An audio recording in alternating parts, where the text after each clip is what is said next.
I know when we talked last, we were really focused on starting to build the territory from the ground up. What's the best way to approach it? Who to target? What's your thought process on vertically aligning initially? What's your take on that so far?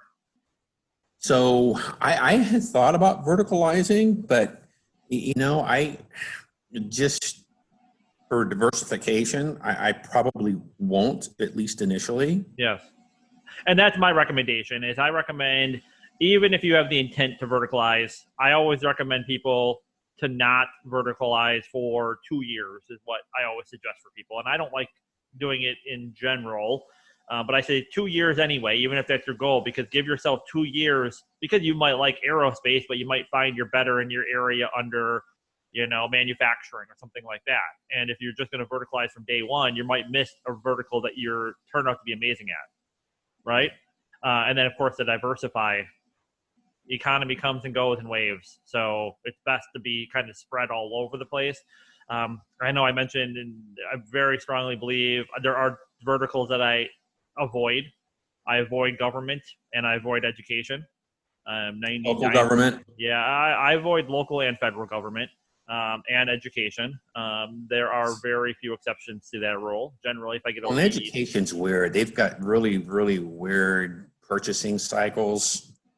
They do. They have purchasing cycles, and more what I don't care for it is, statistically speaking, it's more common that you are part of a bid process. I don't like doing bids. I don't like to fill out a 60-page bid. I don't like to be determined by price. Not only am I having a lower success rate on my work that I'm doing, because people get pulled in by it. People get, especially, they'll get, oh, I'm doing this education or this government bid and it's $4 million. And, it's going to, maybe I'll lose 99 of them in a row, but then I win the last one at 2%. It makes all my work worth it. It doesn't. Because you're not getting a relationship there. You're not building your momentum snowball there. And that's when you're in this industry, that's how you go from making $40K a year to making $500K a year, is you have to be building off of what you're building. And some people are successful at education, but most, you're just always going after, a small, I'm going to win. Very, very rarely do I win, but then I get those big dollar wins. And that's not what I like to do. I like to be super efficient with my time. When I quote something, I win 90% of the time, 95% of the time. I rarely lose on something. And if I do lose, there's probably a reason why I lost. Either I know the customer is just super cost, they just really are, I'll use the nice term of cost conscious, or they're very focused on saving money. And they don't necessarily appreciate the value that I bring to the large degree. Now, my general rule is I give a customer 6 months to vet themselves to me. So when I start working with a customer, I give them 6 months. And I'm vetting them as much as they are vetting me. So after 6 months, for the first 6 months, I expect everything to be cost-driven because they don't know me. They don't know me. They don't know my expertise. They don't know my value. They don't know my speed. They don't know what I bring to the table that's different than the status quo they've been used to throughout their life. But after 6 months of continuously work, I'm not talking 1 or 2 orders or 1 or 2 quotes, 6 months of steadily working together. If you're still shopping me out and you're saying, hey, you're a dollar high, you lost a $10,000 quote, unless you're spending millions, you're not my guy. And I'm not your guy. It's fine. It's no worries. No hard feelings. I'm just not the guy you're looking for. You're looking for somebody who is newer in their career, they're going to take anything at this point because anything helps them. And you're less worried about expertise and value and technical ability, and you're just worried about bottom dollar price. So we're just not a good pairing, right?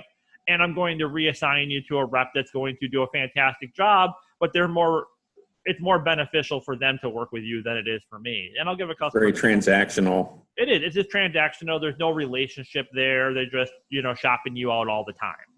Right. And I'll give a customer 6 months to really to vet themselves out, because then we can decide if we're a good fit for each other. And I appreciate the business. It seems like we're both, it seems like we're both relationship kind of guys, because that's really how with Konica, how I've been winning my business is through, really getting level set with my customers. I'm not even sure how you quantify or qualify that, but my last customer, IT CIO of Bailey Cavallari, they're a medium-sized law firm in Columbus, Ohio, and I just was able to get on the same page with the guy. I mean, he inherently trusted me. I was able to make a connection with David, and that's a connection that we've been able to keep even over the short period of time that we've been engaged, about 6 months. Right. Exactly. And I took that business from a competitor because of it. Right. And David and is I know the guy competitor you're looking for. And David's the guy you're looking for. He is what I always tell people is the value that you bring, the value that David appreciates, right? What he resonated with, why he really stuck to you. There are essentially unlimited Davids in this world, right? There are unlimited customers out there that you have not spoken with that will just be ecstatic to work with you for the rest of their careers. Those are the people we're looking for. That's why we focus on relationship. That's why it's important to do cold calls. That's why it's not important to work with a customer who's price gouging or to do bids, because a customer like David will be loyal to you forever. You treat him well, why would he go somewhere else? He's not going to. He's looking for somebody who's dependable, reliable, consistent, knows what they're doing, somebody he can count on, and you'll get his business forever.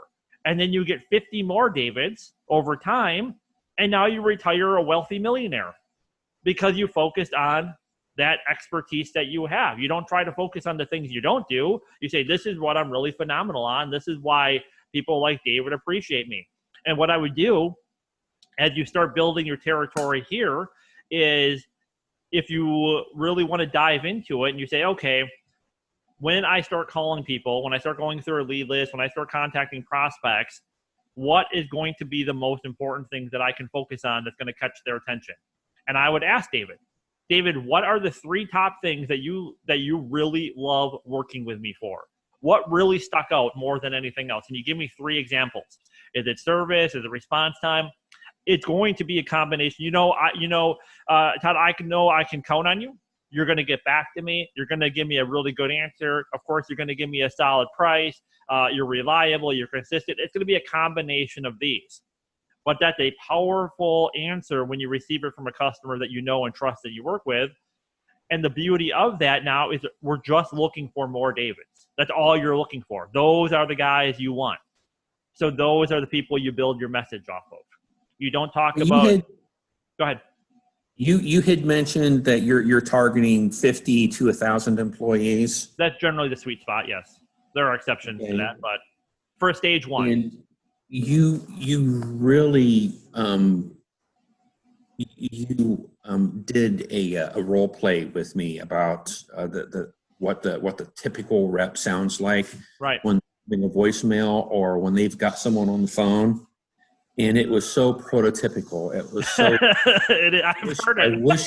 I really wish that we had recorded that conversation, because that stuff really sticks with me. It does. And and the stereotypical voicemail you're going to receive, or the stereotypical cold call you're going to receive, is something like, hey, this is John Manlin calling with a national technology VAR. We're a one-stop shop for Cisco, Lenovo, Dell, HP, and everything else. If you want to give me a call, if you have any back orders, feel free to give me a call. I'd like to stop by your office and chat with you for 15 minutes. Here's my phone number, blah, blah, blah.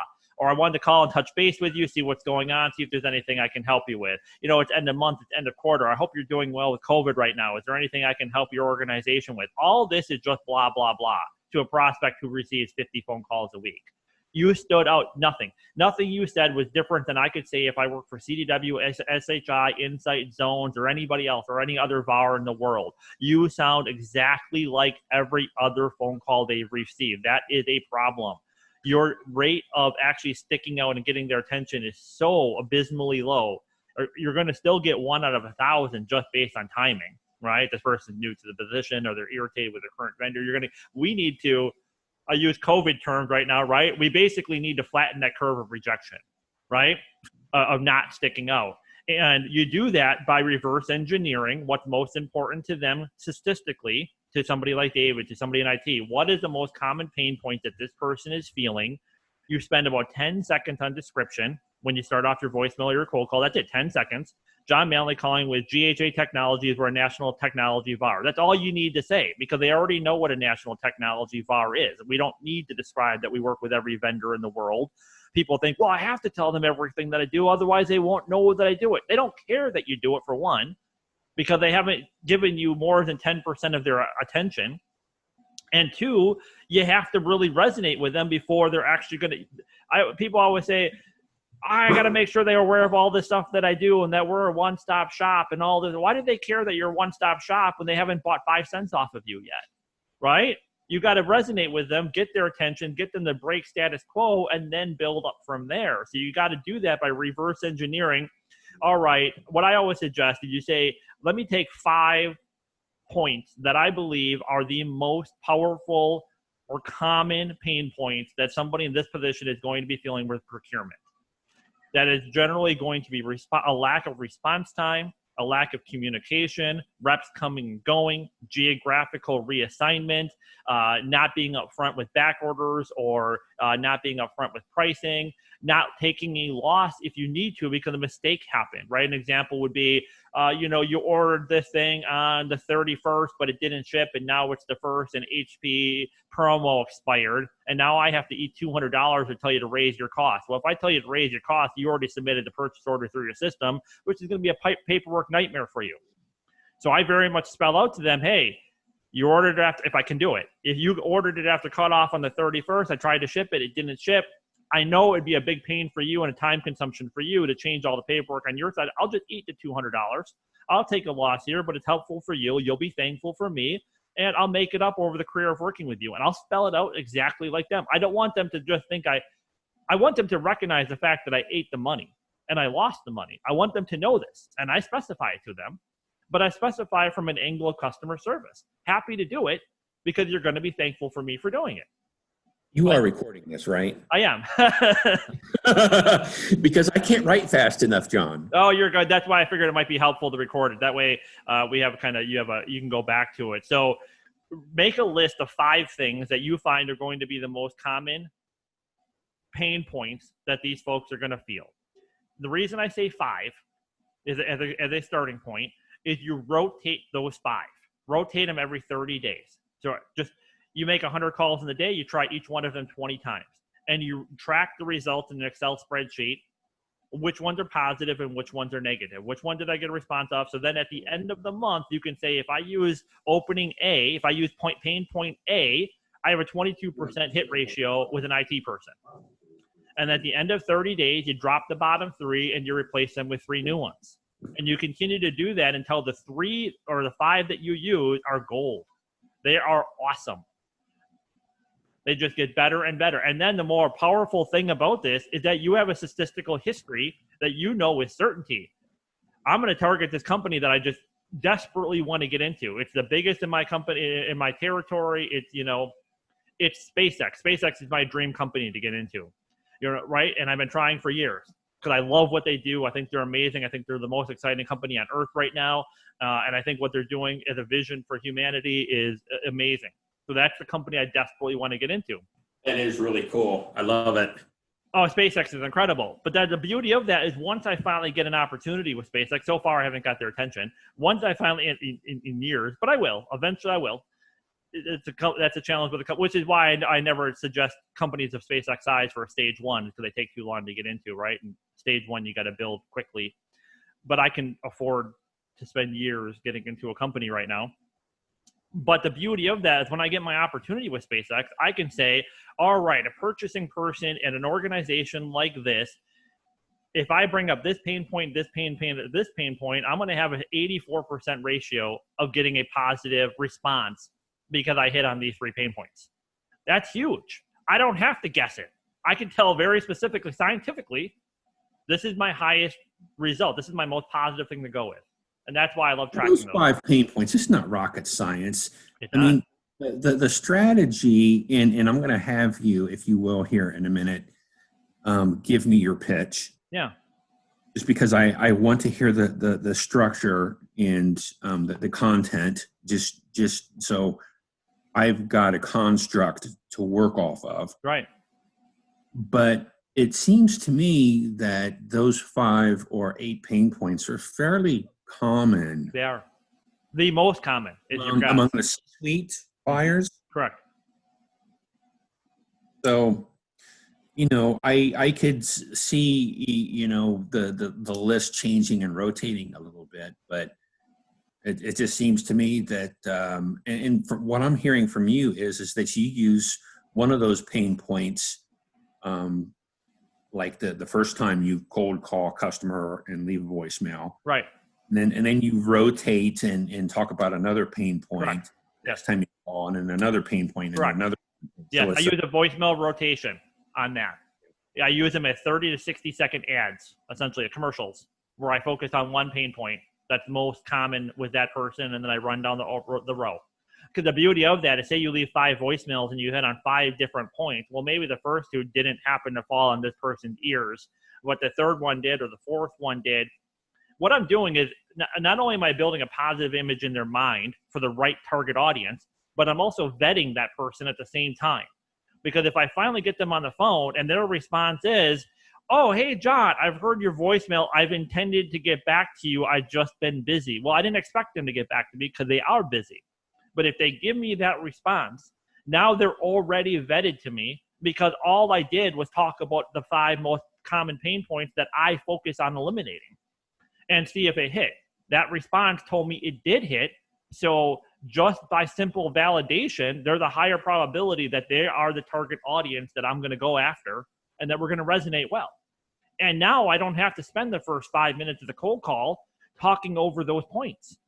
I've already did it. They've already heard it. So we could just jump into the meat of it right away. The beauty of this is now I have their attention. I made a point before, and I think it's a very powerful point. When you initially start a cold call, you're getting about 10% of a person's attention, right? The average IQ is 100, which means I'm getting about 10 points of IQ as an immediate allocation of attention towards the phone call. That's roughly equivalent of talking to my dog. I love my dog, but he's not going to follow a complicated sales presentation. If I wanted attention, I wave a treat. And I say, hey, you like this treat? Now you're looking at me. Now I can tell you to sit, stay, walk, do whatever I'm going to do because now you're focused. Now I had a pain point. You're hungry. You like snacks. Now we can build off of that. Same thing. I catch their attention with something simple and easy that I know commonly is going to be important to them, and then we build. So let me hear your pitch. So when I call somebody, depending on what they are, it's a slightly different pitch for C-level, IT, or purchasing. So it's slightly different pain points that I'm going to focus on. But when I'm going to call in, I'm going to say, Todd, this is John Manley with GHA Technologies. We're a national $200 million technology VAR. The reason I'm calling you today, if you don't mind me taking a moment, is that I've been in the IT industry for 14 years working with IT directors exactly like yourself. And Todd, the number one reason why IT directors like yourself appreciate working with me as an IT vendor is that I focus on speed of communication and reliability. What do I mean by that? I mean, when you give me an opportunity as a VAR, their biggest concern is that I'm not going to get back to you quick, responsive, or accurate information. These are the main things that I focus on that you're going to appreciate working with me. When you give me a response or a request, I'm going to get back to you in 3 to 5 minutes, at least with a confirmation that I'm working on it, and the ETA when I'm going to get you a full answer. You don't have to follow up with me. You're not going to have to try to track me down. You're not going to get surprised 3 days later when something doesn't show up because I didn't tell you that it was back ordered. Does this resonate with what you're looking for in a vendor today? And I'll ask them the question exactly like that because I'm feeling them out. And then if I get a really positive hit, I'm just going to jump into that further and we're going to build off of that. Yeah, that sounds exact. Yeah, John, I appreciate you talking about that. Yeah, we can talk a little bit further. Or if they're like, yeah, that's good. That's such a powerful statement because it's such a lack of, it's not what they're getting today most likely. Most likely, our biggest enemy in sales is we have to break status quo. We don't have to break exceptional service, right? If they already have a vendor like me who does an amazing job, I'm not going to convince them to change. And it's not my goal to convince them to change. I'm not trying to convince them to change anything. I'm trying to probe them to find out if they're already unsatisfied and they just haven't broke status quo. And you do that by hitting some sort of emotional trigger that they're already irritated about. and identifying that and jumping in. They have never received a call from a salesperson that immediately went after the most common pain points. I don't have to describe who I am, why I'm calling, I hate the terms. I'm not trying to sell you anything. Yes, you are. I'm not trying to convince you of anything. Here is my expertise. Here is what I focus on. Here is why an IT director, I very much spell it out and personalize it to them. Here is why an IT director, here's why a purchasing manager in your exact position appreciates working with me. I focus on communication, being responsive, being reliable, being consistent. I don't want to work with you for a month or a year or 10 years. I want to be a proven resource for you for the rest of your career that you know you can get a response from in minutes. It was always going to be accurate and take care of you whenever a problem comes up. Is that what you're looking for in a vendor, or is that what your current vendor is providing for you today? If it is, great. I understand. You're in great hands. I'm not going to ask you to change. If it's not what you're getting, if you wish your current vendor was faster, more responsive, they provided service that you're looking for, give me an opportunity to show you why IT directors really appreciate working with me. And then I judge their response and we build off of it. That's great. It's wonderful because it gave me the beauty of that is I didn't say anything that they can refute or argue. I didn't fluff them at all. I said, here's what I do. Do you like it? Yeah, it's just no bullshit, matter of fact. Right. And you're not wasting their time, right. Even though you may be interrupting them. Right. I am interrupting them. And you have to understand that because you are a random salesperson. People don't like when I use the term random sales. I use it for myself. If I'm calling somebody, they received 50 calls this week. I'm a random sales guy who wants their money. Bottom line, that's what it is. And until I break that image out of their mind, it's true. I am a random sales guy that wants their money. But I don't want to trick them into giving me their money. I don't want to convince them into giving me their money. I don't want to convince them to buy anything. So these are things you already need. You already need these solutions, these products, and the things that you are needing to procure. If I'm targeting IT, here's the big difference, right? If you're targeting IT didn't get into the IT business to deal with vendors. They got into it because they like technology and they have to deal with vendors, right? So they're not going to be excited to receive my call.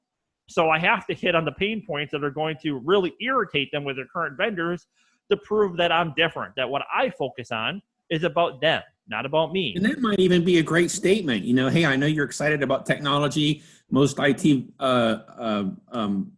most CIOs hate vendors. Right, they do. And I don't blame them. You do. And then from the purchasing side, if you're going after targeting purchasing or procurement, a little bit of a softer target, a little bit more of a crowded space, but their job is dealing with vendors. That's what they do. That's where they got in. Their job is procurement and to deal with vendors and make sure they're vetting, make sure things arrive on time, they're getting the best cost, all of these things. So it's a slightly different pitch or a different presentation to them because it's more different things are more important to them. Roughly the same pain points, but I'm still going to reverse engineer the pain points that are most common to a purchasing person.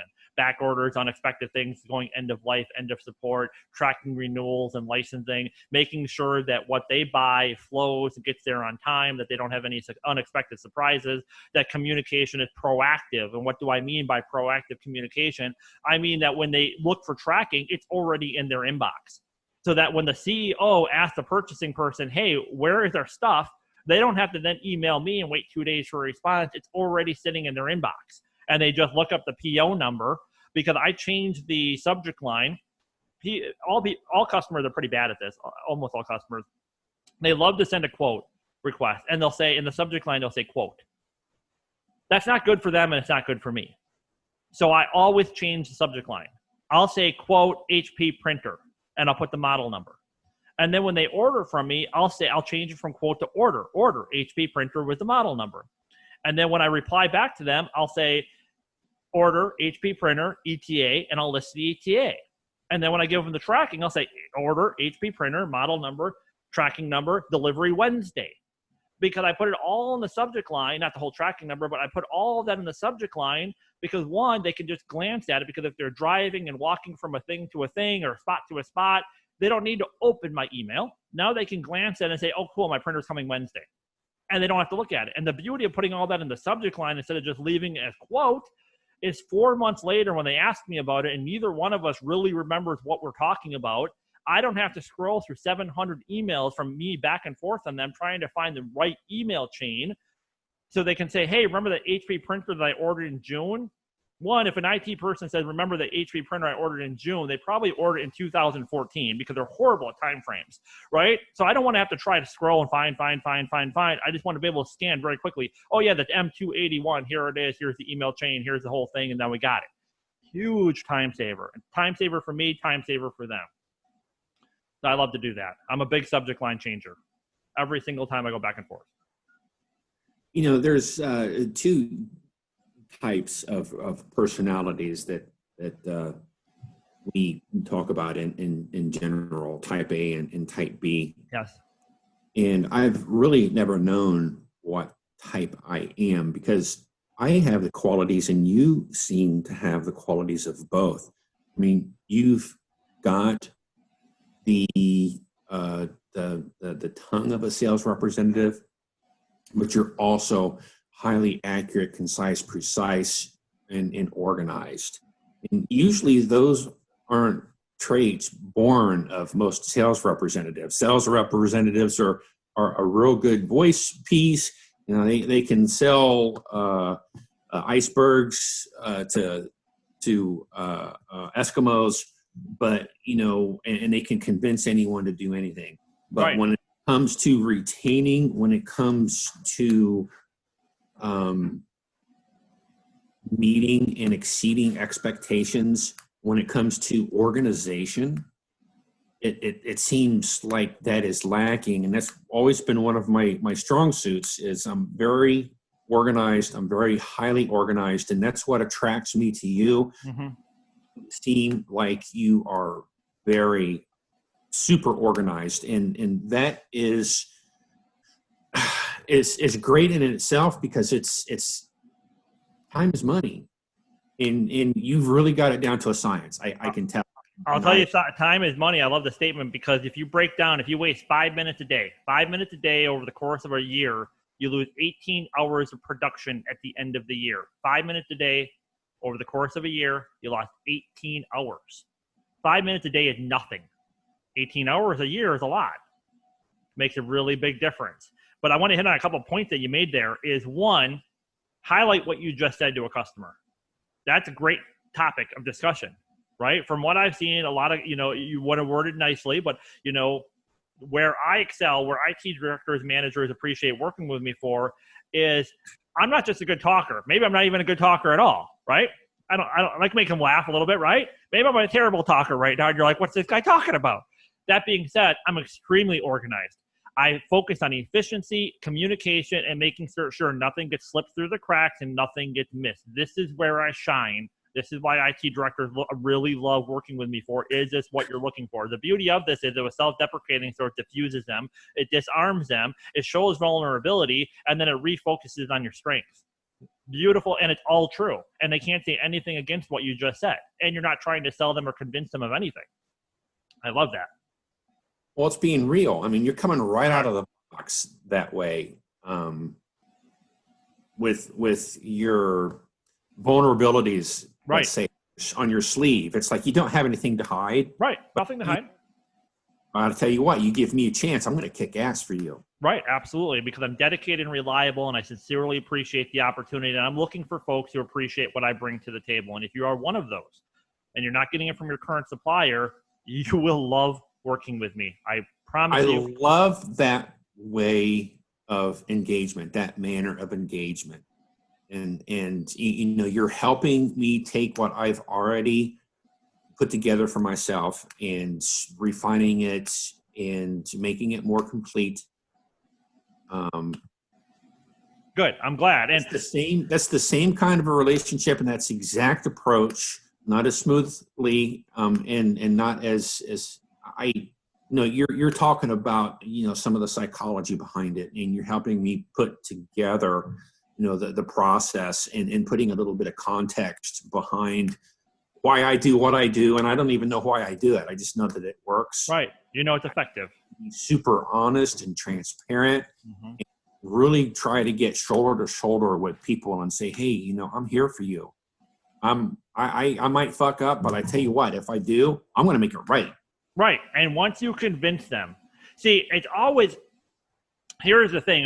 One of the main things that I bring up on the first call is that when something goes wrong, I will take care of it for you without taking up your time, because things do go wrong. And I'll tell them that on a first call. Things will go wrong. We worked together for a long time. Things will go wrong.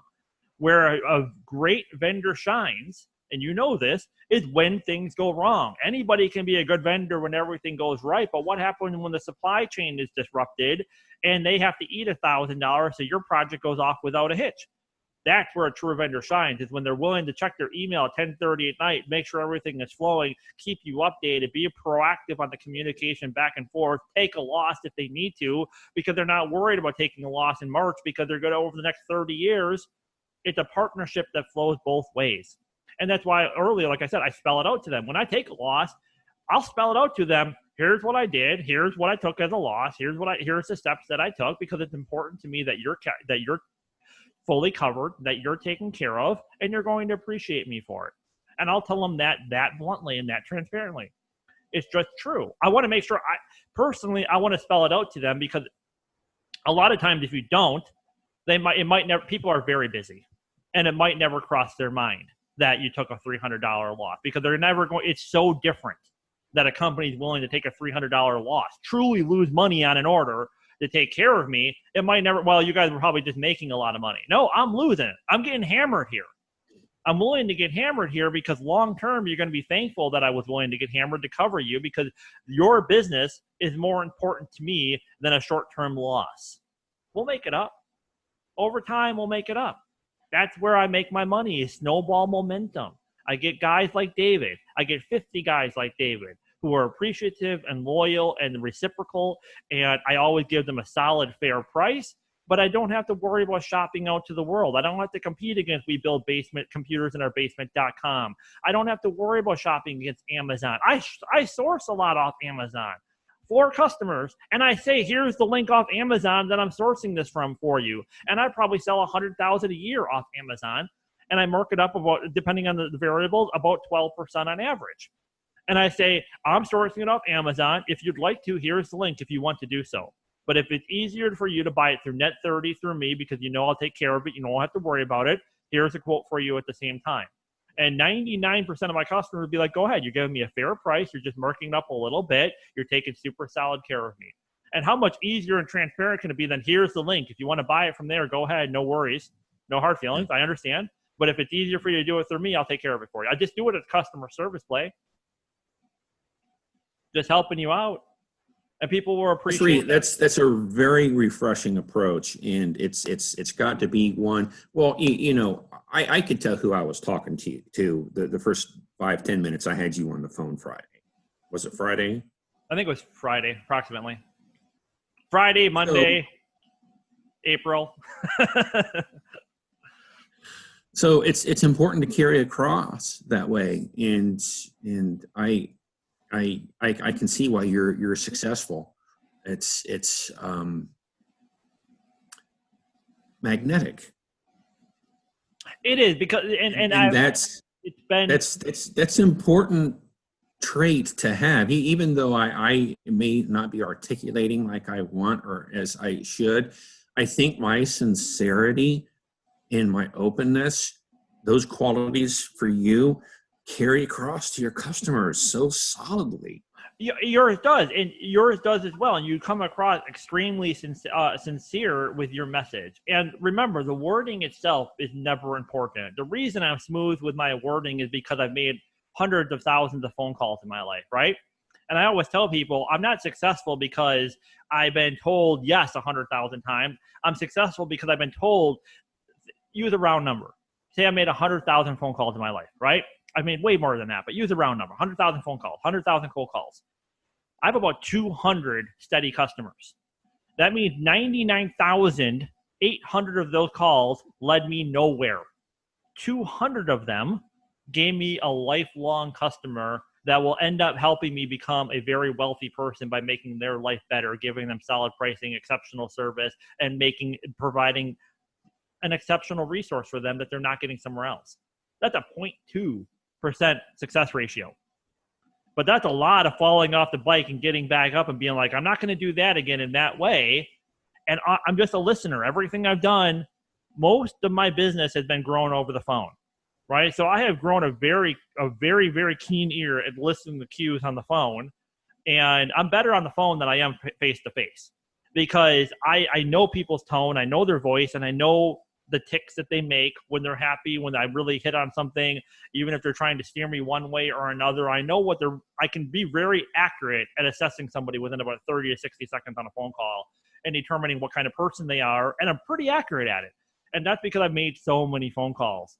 But the wording itself is not important. It's the message behind the wording that's important, because if you're being sincere, you're being genuine, and you just make the self-realization that what I'm trying to get across is not what is important.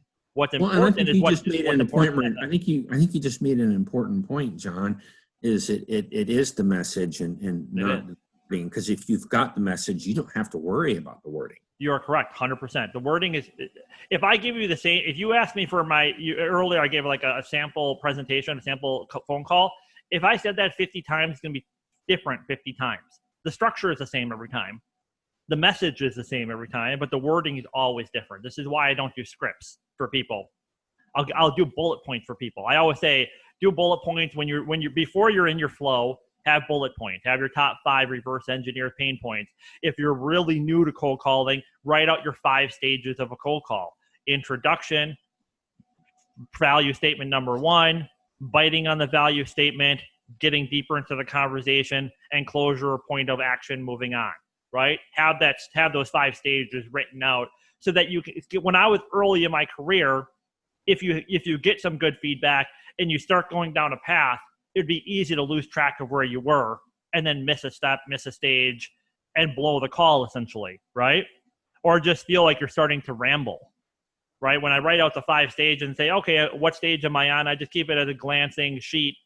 Just keeps you moving forward, and it keeps you confident to move forward. All right, I want to make sure that I do this. Is it delineated that way for you? Do you have 5 stages? I have 5 stages of a phone call generally, yes. Yep. I no longer write it down, but yes, I generally will classify a cold call in about 5 stages. You have your 10-second introduction.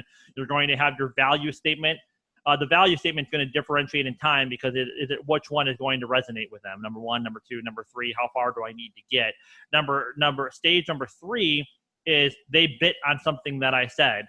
And I really want to start probing them and feeling them out. How important is this to them? How irritated are they with their current vendor or supplier? And then number 4, what can we now do with that information? Can I actually build into profiling the call, profiling their environment? Can I just profile them psychologically back and forth? So really resonate with them on a broader scale. And then number 5 is closing the call, telling them what I'm going to do next. Now, talking about closing the call, it's a very important thing because a lot of people don't do it right, in my opinion. Closing a call does not mean closing the sale. Completely different thing. You're on a number 1 cold call. You haven't had time, regardless of how good of a talker you are, regardless of how much they resonated with your value statement, they haven't had time to digest what you've had to say. You are still a random stranger that interrupted their day, and while they might like what you have to say and you seem trustworthy, they haven't had their time to wrap around their head really what this means to them. They haven't had time to digest it. So I'm not going to ask for a sale. I'm not going to ask for a meeting on call 1. I'm not going to ask for anything that actually requires a commitment or a risk from them. What I tell them is, Todd, we've had a wonderful conversation. I really appreciate the fact that you resonate with the expertise and the value that I focus on with speed and communication, reliability. It was an awesome call. I'm glad I called you. I'm glad you answered. Thank you for taking the time. What I always do, and right now, is after the call, at the end of the day, I'll send you an email with a follow-up talking about, kind of giving an overview of what we just discussed.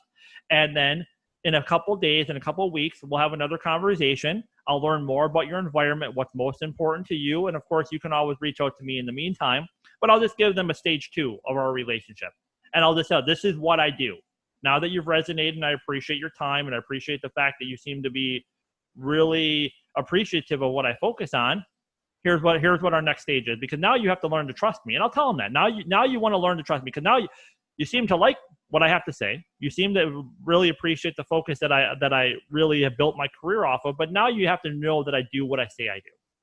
So start me off with something easy. Here's a beautiful thing, and I want you to write this down because this is really powerful in our industry. is instead of asking for a quote, give them a sample configuration of something they use. This is how I use for my clothes. If you don't mind me asking, Todd, what do you guys standardize on for your end user machine? Because I want you to try me out on something easy, no risk for you. What do you guys standardize on for your end user machines? We use Dell. Give them a standard configuration. Oh, you guys probably use like an OptiPlex 7070, i5, 8 gigs, 256 gigs solid state, 3-year pro support. Doesn't matter if you're right or wrong. Makes no difference. If you're right, they're like, oh, wow, man, you got it right on. Awesome. If you're wrong, the IT people especially feel inclined to tell you what it is. No, we actually use an i7 with 32 gigs of RAM. Doesn't matter. I don't have to ask for a quote. I don't have to do anything. Now I know their standard configuration. Now, at the end of the day, when I send them my email with an overview and I say, Todd, appreciate talking with you today. I appreciate the fact that you really like the fact that I focus on speed and accuracy and reliability. By the way, you mentioned your standard configuration of an OptiPlex 7070. We do $30 million a year with Dell.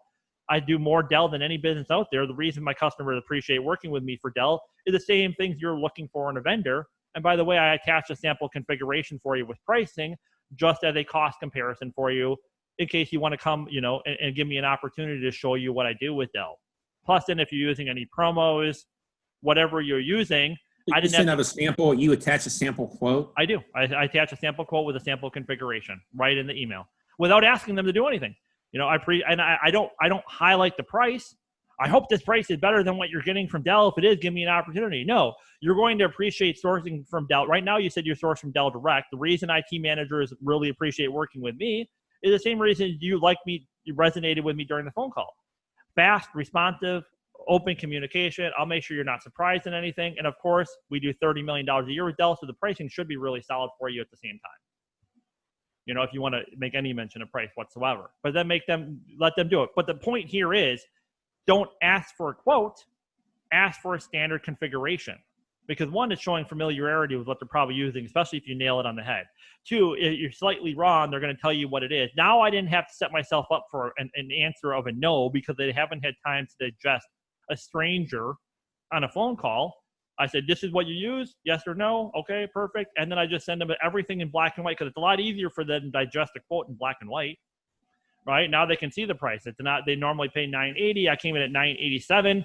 I'm 1% higher, but they really don't like their current resource for Dell. I love Dell, but maybe they're not getting a good timely response, and they really appreciate it with me, so they're going to give me an opportunity to work it. Black and white. There's no discretion. I didn't make any promises. I didn't say I'm going to save you money. I'm going to stretch your IT budget a little bit further. Let me talk cost for a second, okay? This is so important because it drives me crazy. Here's the problem with a value statement of, I'm going to try to save you guys money. I'm going to try to come in lower. I do really fantastic for customers price-wise. We'll try to stretch your IT budget a little bit further. The interpretation of that, and it drives me crazy, is I don't know you. I'm a stranger. I don't know anything about you, your company, your expertise. But what I can guess, based on our conversation so far, is that you're being ripped off by your vendor. You're overpaying. So even though I don't know anything about you, I know I can provide better service at a lower cost. You want to give me an idiot, right? Because you're evidently an idiot. Is my assessment of you so far. So why don't you give me some money? Reciprocal behavior here. We're building a partnership, right? That's why you're a moron, isn't it? That's my interpretation of that statement of cost saving. I don't know anything about your cost savings. I don't know anything about you. But what I can say is this is the reason that people like working with me in this area, this area, and this area. And if those are appreciative to you, I know I can give you a solid price. And then you can compare it and make the decision for you. That's beautiful. Oh, I hate the price statement. Oh, it just drives me crazy. I used to work with a guy, and this is his name was Joe. This is Joe, and I just wanted to call and see what you guys are doing, see if I can help you stretch your IT budget a little bit further, save you a little bit of money on things. Terrible statement. It's arrogant. It's ignorant. It's just I understand the goal but it's all wrong. It's backwards. You think about 90%, maybe 80% of sales reps that out there, that's their message. That's their message and you add in touching base. Hey, Todd, this is John Manley with GHA Technology. Just wanted to touch base with you, see if you got anything back ordered or restrained, see if I could save you some money on anything, do a bid request for you, just do a sample comparison versus your current vendor today. Give me a call back if you got time, huh? Not a good pitch. Not a good presentation. That's terrible, right? You don't want to hear that. Okay. So now give me your voicemail real quick.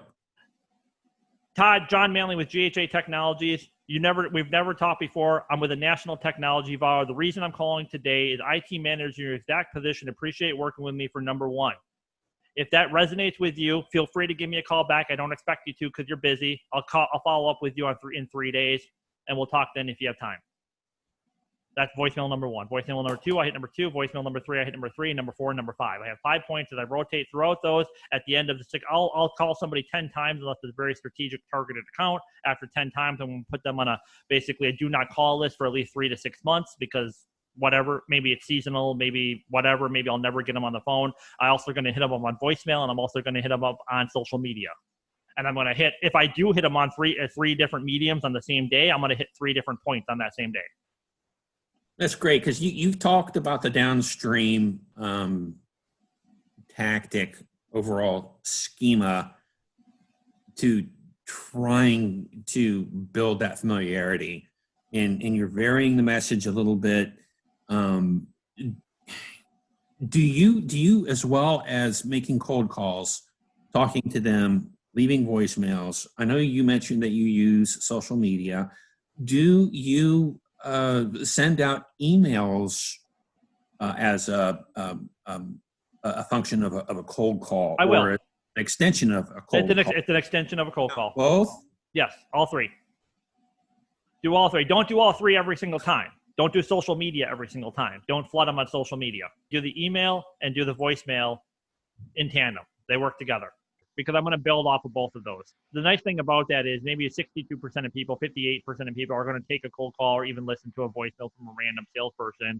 But if I can hit something in an email that I did not hit in the voicemail or vice versa, some are going to catch an email, some are going to catch a voicemail. I'm building name recognition. I'm not asking for a call back. I'm not asking to interrupt their day more than I am. So if you're spending 6 hours a day on the phone, making phone calls, leaving messages, and talking to people, how do you work in your emails? I'll break it into increments. So for 60 minutes, I only do phone calls. And then for 30 minutes, I'm going to follow up emails because emails take less time than a voicemail. So to the same customers? To the same customers. So I'll do. So it's like a 1-2 punch. It is correct, exactly.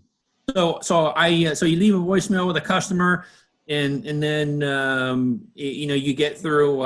You leave 30 voicemails. Yep. And then you send out 30 emails, and within those emails you reference, hi, John Manley with GHA, just left you a voicemail, following up with an email, and just, tying it in so that they get kind of a 1-2 punch. Yeah, exactly. Yeah.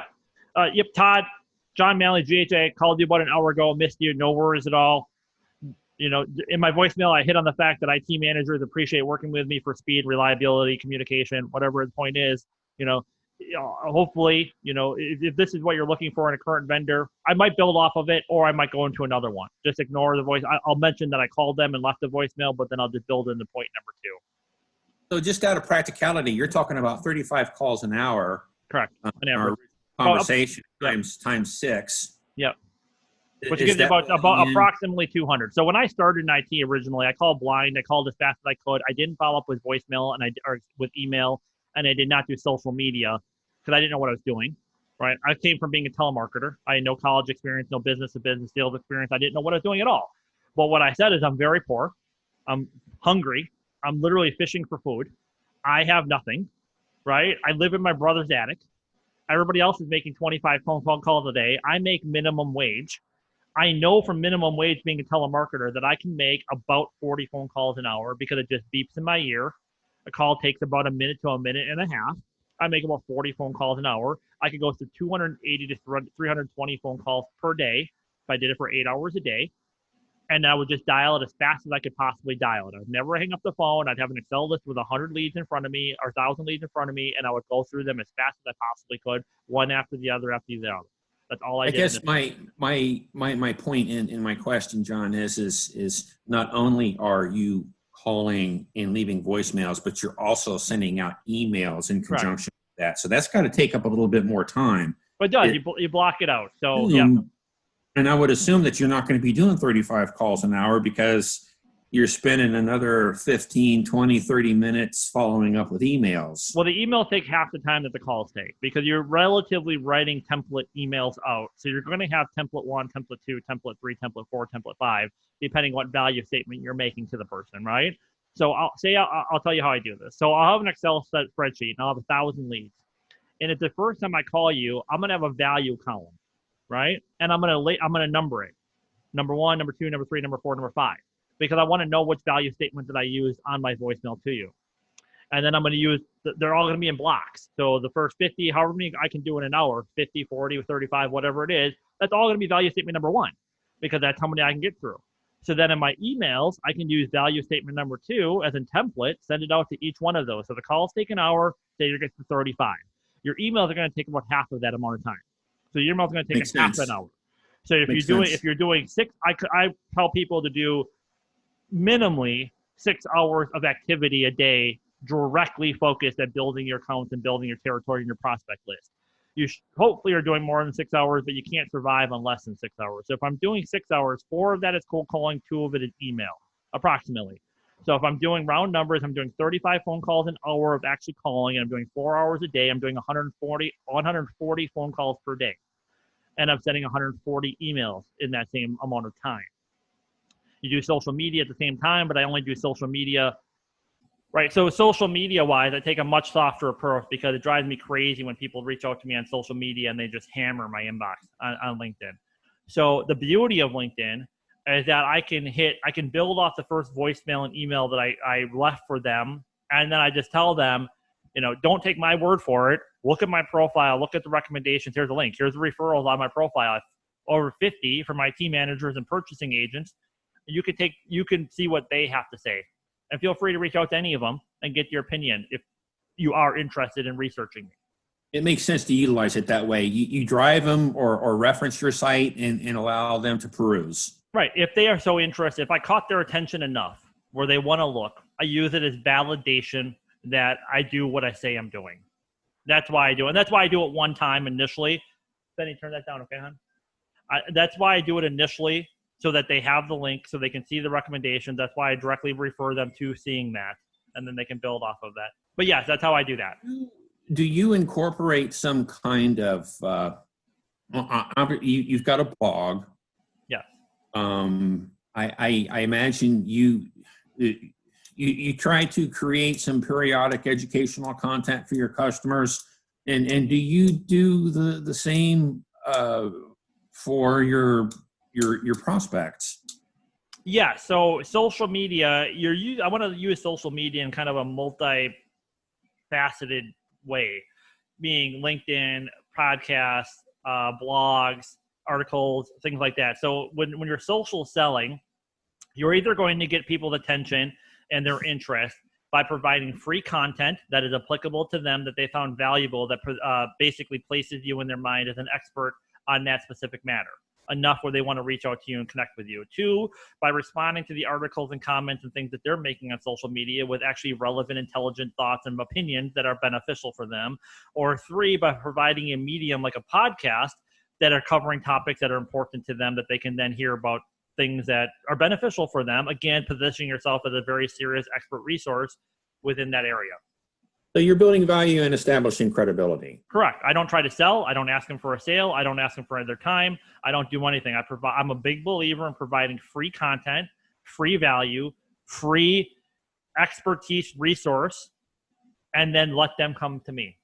That's my whole value. The podcast that I have, the Box 114 podcast that I have, I interview IT managers, IT directors, CIOs, etc., and we talk about the most important things to them from a technology angle. What are the challenges they're current customers?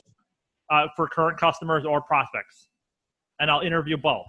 So the beauty of this is that, 1, I'm providing a non-salesy medium that they can hear, not me talking. They can hear their peers talking about, I'm dealing with a virtual infrastructure upgrade within my environment. I'm providing them with a medium so that they can hear their peers talking about their expertise and see how it's applicable to them.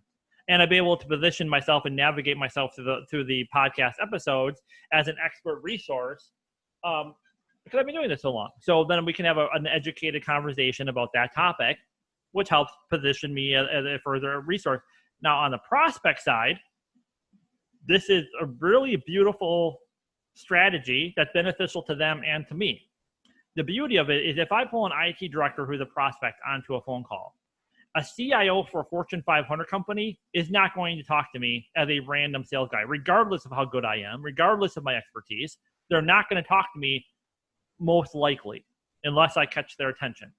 However, if they are a social-minded person and they like to share their expertise with their peers, they will accept my invitation to be on the podcast. And they will be happy to talk about their environment, their pain points, their challenges, what's important to them for 45 to 60 minutes.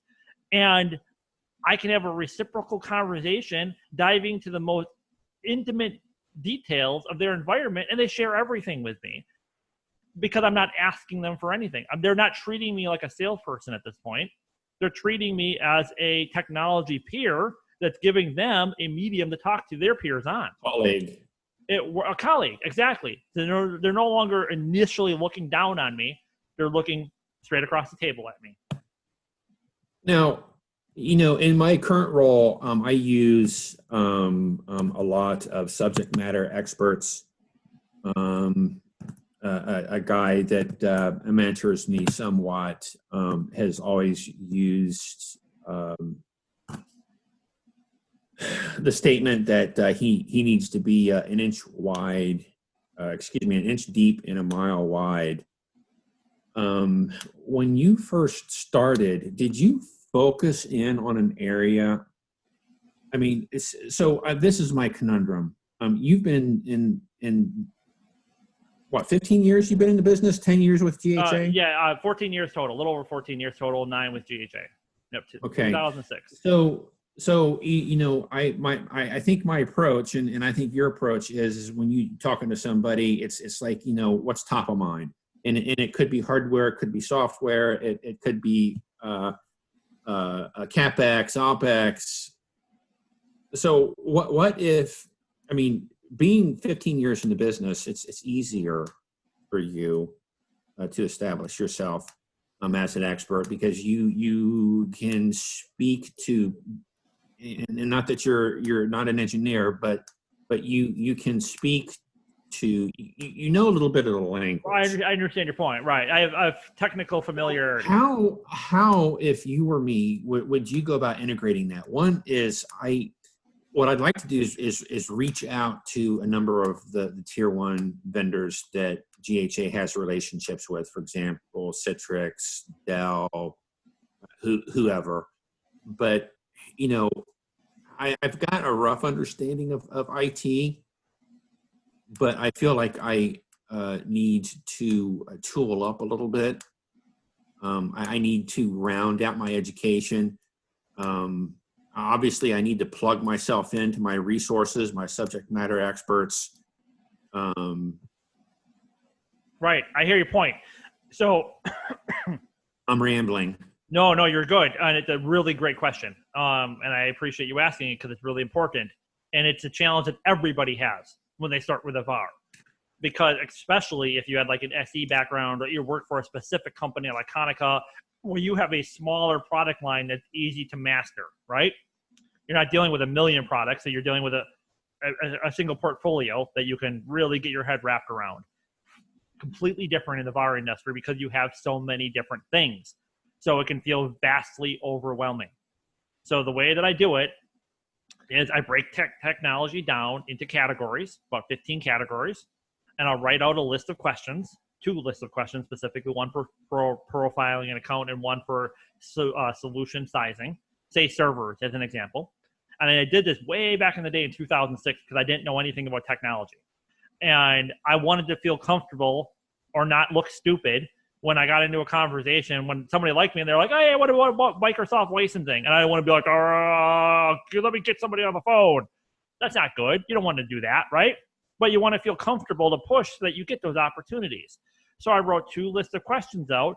So one, if I wanted to find out what they're doing for Microsoft licensing or what they use for a Dell standard configuration, I would have a piece of paper or a Word document that I could look at, and I'd have 7 to 10 questions that I could ask them that were intelligent, educated questions that would navigate me through their profiling, even if I didn't really know what those questions meant. You gain by familiarity by doing it. If they happen to be like, hey, John, I'm going to do the, I know we've never talked about this, but I have to do a server refresh. Can you help me with it? Well, I pull up my server document really quick, and I got 10 questions for sizing a server solution. I don't necessarily need to know the back-end technology because I can't. When you start off, you can't know it. It's too much information. There's no way to wrap your head around this stuff. You can understand it from a holistic level. If you try to understand it from a granular functional level, all you're going to be doing is training, and you're not going to be spending time selling. So I can pull up my server document. To me, you had and thank you, John, because that's something else that we talked about the first time on the phone is that you were going to share that content. So one, not only is sharing that content going to be beneficial because I'm going to be able to use those as templates. And I'm modernizing them right now, by the way. Super. So not only am I going to be able to use them as intelligent talking points, but I'm going to be able to take each of those points and dive into them and research them myself so that I'm familiarizing myself with at least with those points. And that's giving me a starting area. Yes, correct. That's the beauty of it because you feel confident. 2, you know how to navigate through the phone call to ask them the questions because your goal is to glean the information in an intelligent manner to pull the most vital information to then connect with a resource and SE that can then put together a proposal, a solution, set up a demo, get them on the call together. And this is why I don't do any trainings, webinars, certifications. I don't do any of this. I have 0 certifications. And the reason I don't is because time is so vital. And especially when you're building a territory, I can be the most educated person in the world. If I do not have people buying, I do not get paid, I fail. And all that education did mean nothing. I have to sell. I have to find prospects. I have to dedicate a very vast bulk of my time towards getting new customers and new opportunities. I pre-write the questions to navigate through the call, connect that information to the SE, to the OEM, get the SE on a call with the customer, find out how that conversation navigates. Hey, Todd gathered this information. Here's what we said. Let's go over your also, you always start those calls off by telling the customer, hey, Bill, I already gave Dell a recap and an overview of what you guys are shooting for, what pain point you're looking. But if you don't mind kind of just giving a recap from your own point of view, what's most important to you guys, what you're looking to settle here, they'll give a recap. SE will give a long conversation, and they'll dive into a 45 to 60-minute call from a granular level. And you really start seeing how all the pieces fit together. And then you do that 10,000 times, and now you know that technology really good. Networking, servers, infrastructure, virtualization. I've been at 10,000 of these calls, and I never had to take a certification or training because it wasn't worth my time to do it because I'd rather just navigate through the call. So those lists of questions are super, super vital. When you work as a VAR, you get countless, endless invitation to do trainings and webinars and sit downs. And my recommendation is you do 0. You don't do any, none. You spend your time going after customers, going after prospects. You do the intelligent pre-work ahead of time to have the lists of questions that you can rely on, find the opportunities, and let the opportunities train you. I like that. I like that statement I just made. Let the opportunities train you. Don't train for the opportunity. I like that statement too. And I get, if I allow, I could be pulled in so many different directions, even working smartly. With Konica, they're always trying to get me into seminars, trainings, to coordinate with marketing this week and this next week and this the next week and that the following week. And my approach so far has been, I tell my customers that I've got an executive summary to share with them, and I go over long and the short of our offering, and then I let them take me to where they want to go. These guys are wanting me to market product A and then turn around and call the same people for product B, then product C, and then product D. Right. The misalignment of their goal here is they believe, and they know, Because statistically, if you reach out to the same customer base, you're going to have some people who get irritated, you're going to have some attrition, but you're going to get a higher success rate, and you're forcing action upon sales reps that otherwise might not take action, and you're giving them talking points because you're going to get a certain hit ratio. You're going to, even if it's 5%, well, that's better than 0%. And if you don't believe that your reps have the intelligence, ambitions, or motivations to be able to have talking points without you feeding them talking points, it's better than nothing. And that's what companies take as a strategy. And it's unfortunate, and it's misaligned, and it costs them more customers than it gains them long term. That's nothing against Conoco, but it's a flawed way that it's very common, and it's a misperception by middle management. Their whole industry is bastardized, and I use that word because it describes it perfectly. It's just the problem is with companies in general in the sales space is that most likely you have 3 to 5 people above you who have never been in your position. They have never been in the position that you are, so they don't understand the value that you actually need to provide to be successful. So they give you their best interpretation or best guess of what the guidebook told them they're supposed to give you. And most salespeople are willing to take that because they don't have anything else that they know better to substitute that activity with. So they touch base. I want to touch base with you, see what's going on. Right? Literally, I described my manager. Right. It's a sad end result of not having proper sales understanding. They don't understand the psychology behind sales. A lot of them are doing their best. They just don't have the training and certifications, or from a mental psychology point of view, to understand. Like I said, this all goes back to designing your cold call. I don't spend 5 minutes talking about GHA. I love GHA. That's why I work here. I believe it is the best VAR in the country. That is why I align myself with GHA. Rule number 1 of sales: work for a company that you believe in, selling a product that you believe is the best. Only way to be happy, only way to be successful. That goes unsaid. It doesn't need to be said, and you don't care for me to say it. Because it's from your opinion as a random sales guy, of course I'm going to say we're the best. I'm calling you. But it doesn't mean anything. Of course, I'm going to call you about product A one week and product B next week, and we're going to have a call day, and we're going to have a call blitz, and we're going to do all that. None of this matters. Understand what's important to them. Position yourself as an expert resource, and they will come to you when the time comes up. Just simple math. I will literally, and I mean this with, I choose the word literally very carefully.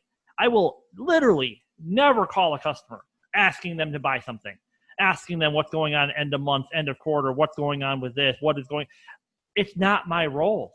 When you need, I don't even like to follow up.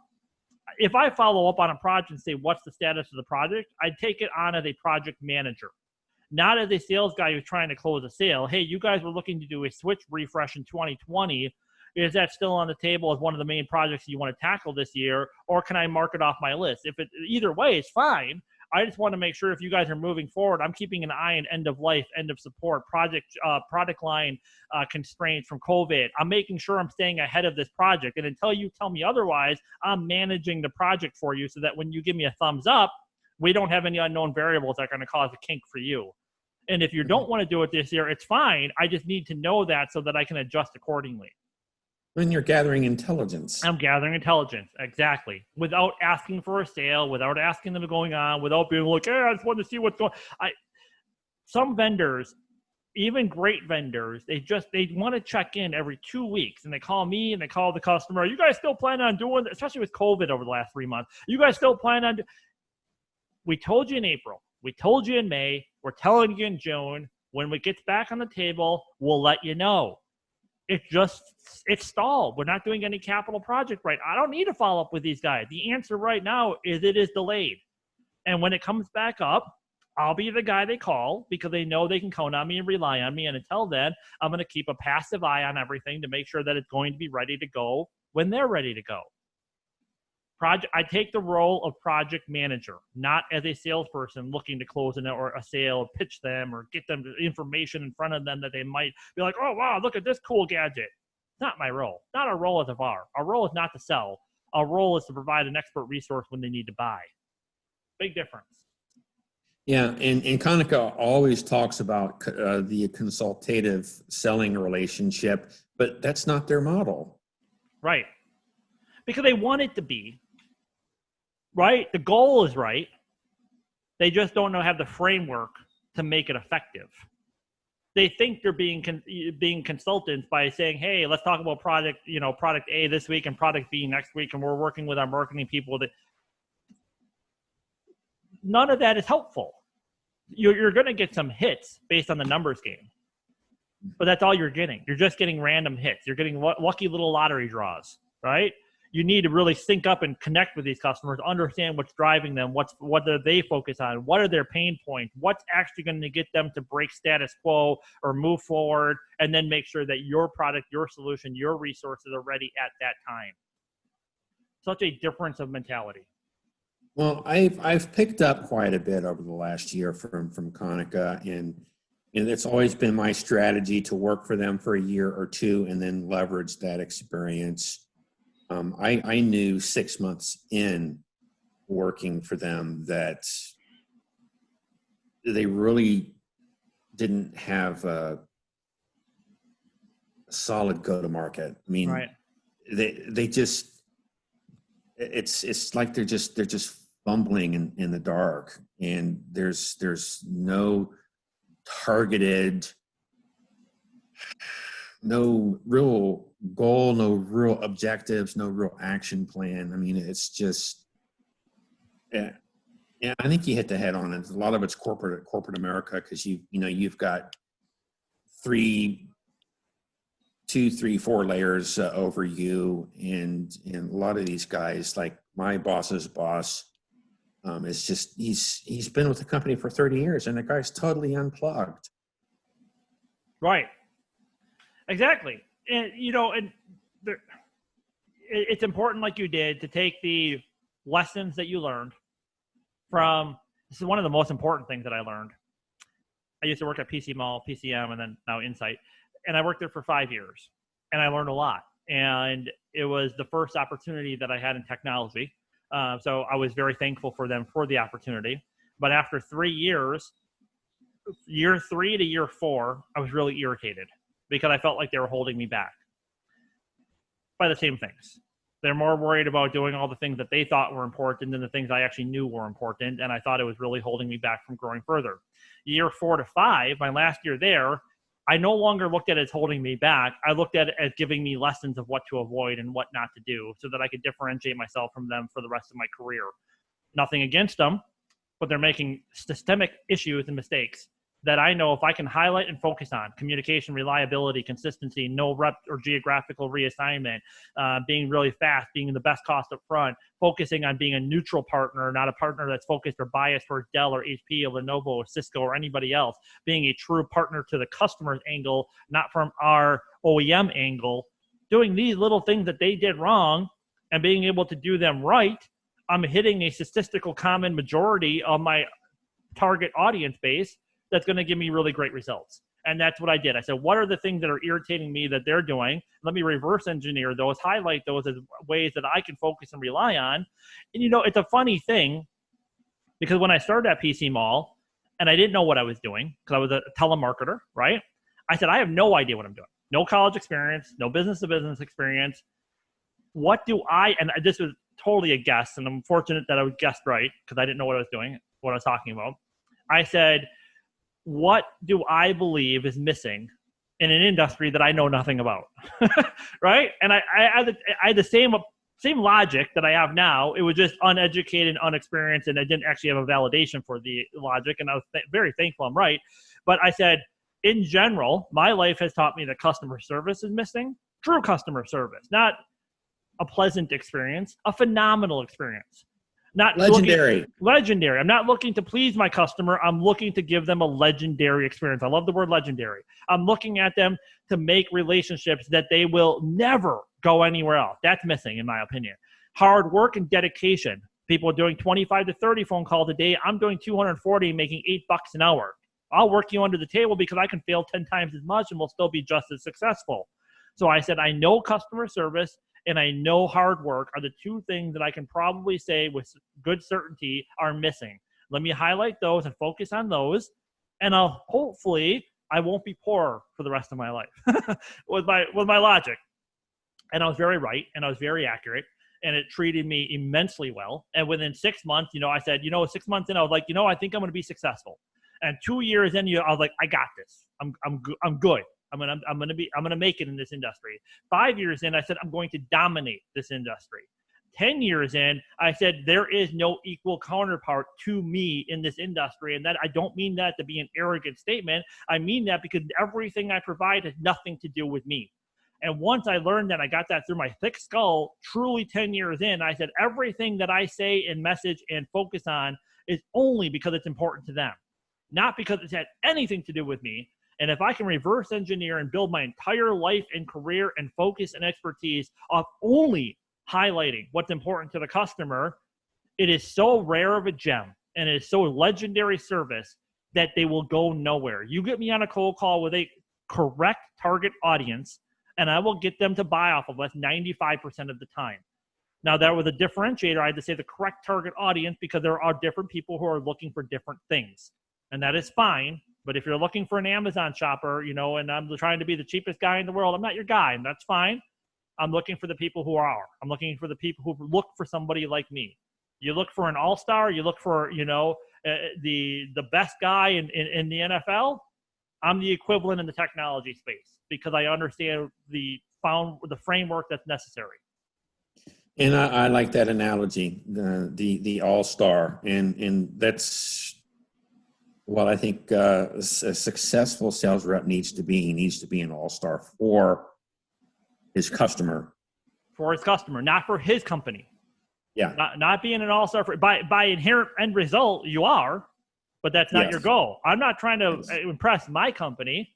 I don't work for my company. I work for my customer. I said this a long time ago. I was like, the beauty of working for a VAR is you don't even work for the company you work for.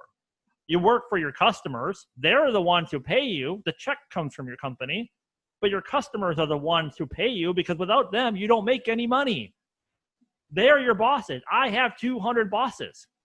But there's 200 bosses are my ideal bosses. That's the beauty. This is the difference. Here, I want to make a point because I get riled up with this stuff.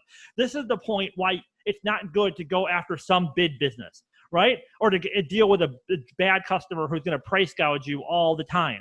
Because now I deal with a bad boss. Now I deal with a boss that has the wrong mentality. I don't want a boss that has bad mentality because it's going to change what I focus on. I want 200 ideal bosses that I cherry picked out of 100,000, I called 100,000 bosses, and I picked 200 of them. And I said, you're my ideal boss, and I want to work for you for the rest of my career, and I'm going to build my strategy of making sure you look as good as possible. And all of those bosses have aligned mentality and aligned philosophy that all resonates and aligns with what I believe is most important in life. So I don't have to negotiate, and I don't have to make compromises. I do exactly what I do because it's most important to them. And that's the beauty. I've never thought of it that way, but it's so important. You've made 1,000,001 phone calls to align yourself with the right sort. Right, to align myself with the right sort, to vet and find the right people, the right customers who appreciate me for me because I know what's important to them. I don't deal with people who are bad customers. Unless you're spending tremendous money, you're not going to have my attention. It's fine. I'll just give you to somebody else. It is what it is. Because you're not going to make my day worse because you spend $40,000 a year. Not worth my time. And that's fine. And here's another beauty of that. And because I don't want it to sound like an arrogant statement when I say that you're not worth my time, because I appreciate customers, but they're not appreciating what I'm bringing to the table, and I'm not appreciating what they're bringing to the table. And while you work together, during the time where you're still working together, you have to treat every customer, including your worst customer, you treat them like your best customer. You give them legendary service. And if there's somebody who is just drilling you into the ground over 5 cents and you still have to give them exceptional service, that's a bummer.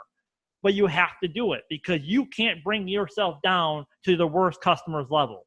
You bring them up to your best customer's level until the day you decide you don't want to work with them, and then you reassign them and you refocus your efforts towards somebody else. It's like with you with Konica and what you are doing. You give Konica 100% of everything you have until the day you are no longer there. You treat them like the best boss in the world until the day you walk out the door. And the day you walk out the door, now you're thankful. It's like PC Mall. I would never work there again. It gave me the motivation and expertise and really the drive to never work in a corporate environment again. But I'm so eternally thankful for them because they're the ones that gave me the opportunity to get into the technology space to begin with and learn so many valuable lessons. And I would never be where I am today without them getting me there. Same with my bad customers. I would never be where I am today without working with those bad customers over the years. So I realized what makes the difference between a bad customer and a good customer. And I can refocus on my efforts on getting better and better and better customers over the years. I don't have more customers now than I did year 3. I have better customers now than I did year 3. Big difference. So I get riled up.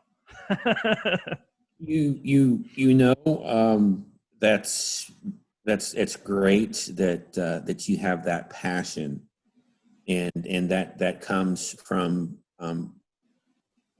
believing in yourself, believing in what you do, and following something that you truly love and that you're interested in. Absolutely. Life is way too short not to be passionate. You got to be passionate. You got to be. I think people, I speak about Americans because I know Americans the best, but I'm sure this is an inherent issue with humanity. People's biggest problem, the reason our education system is broken, the reason our country has many of the problems that it has, is people do not understand their own potential. Their potential to find their passion.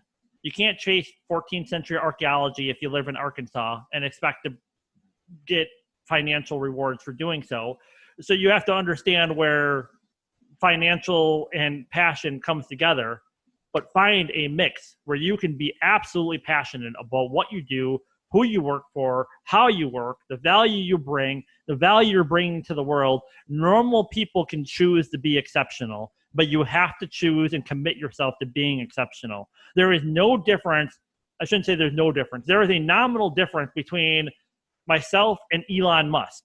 Elon Musk can make anything happen in the world when he puts his mind to it, and he has his quirks, but the guy is incredible. The guy says, I want to get us to Mars. I'm going to make us get to Mars. What is different about Elon Musk than the other 7 billion people in the world who have not been able to accomplish that? It's the understanding of his potential. I see a problem. I'm passionate about that problem, and I'm going to commit myself to fixing that problem. And I actually look at it from a large enough of a view, both from myself and from a humanity and time perspective. I think the biggest gift Elon Musk has is he understands the passing of time.